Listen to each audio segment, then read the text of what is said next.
नमस्कार, मैं हूं साक्षी और आप देख रहे हैं सियासत नगरी।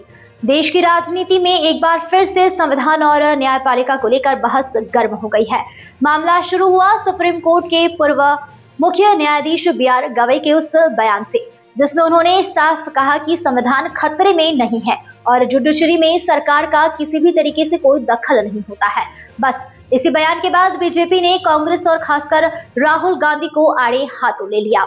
बीजेपी नेताओं का यह कहना है कि विपक्ष लंबे समय से देश में यह भ्रम फैलाने की कोशिश कर रहा है कि सरकार संविधान बदल देगी या न्यायपालिका पर दबाव डालती है। लेकिन बी.आर. गवई, जो हाल ही में चीफ जस्टिस के पद पर रिटायर हुए हैं, उनके बयान ने सारी बातें साफ कर दी है। बीजेपी सांसद योगेंद्र चंदोलिया ने सीधे सीधे कहा है कि पूर्व सीजेआई के शब्द लोकतंत्र की असली भावना को दर्शाते हैं। उनका कहना था कि संविधान किसी भी कीमत में बदला नहीं जा सकता है और यही बात बीजेपी भी बार बार कहती रही है।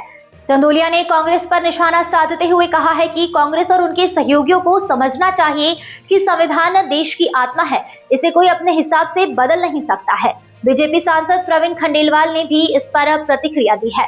उनका कहना है कि कुछ लोग अपनी राजनीति चमकाने के लिए आरोप लगाते हैं कि सुप्रीम कोर्ट रोज सरकार के दबाव में काम करता है, लेकिन गवई का यह बयान साफ करता है कि ऐसी बातें सिर्फ अफवाहें हैं। उन्होंने कहा है कि पूर्व सीजेआई का बयान बेहद ही महत्वपूर्ण है क्योंकि वह उसी पद से रिटायर्ड हुए हैं जहां से पूरे सिस्टम को बारीकी से देखा जाता है। बीजेपी प्रवक्ता आर.पी. सिंह ने इस बात को आगे बढ़ाते हुए कहा कि लोकतंत्र में हर संस्था अपनी सीमा में काम करती है। सरकार अपने दायरे में, जुडिशरी अपने दायरे में और ब्यूरोक्रेसी अपने दायरे में काम करती है।